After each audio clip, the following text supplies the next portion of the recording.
याच्या व्यतिरिक्त IC engine असेल, रेफ्रिजरेशन आणि एअर कंडिशनिंग असेल, म्हणजे याच्यावरतीच डिपेंड असलेले सब्जेक्ट्स आहेत ते, हे असे शिकवलेले आहेत.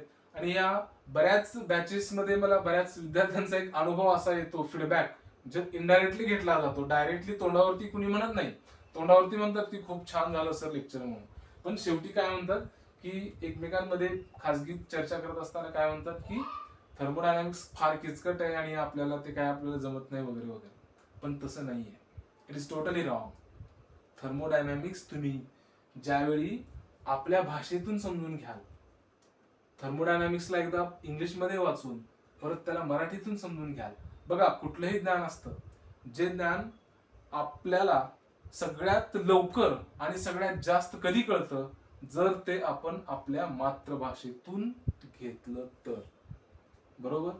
थर्मोडायनामिक्स आता काही टेक्निकल लिमिटेशन्स आहेत की प्रत्येक शब्दाचा मराठी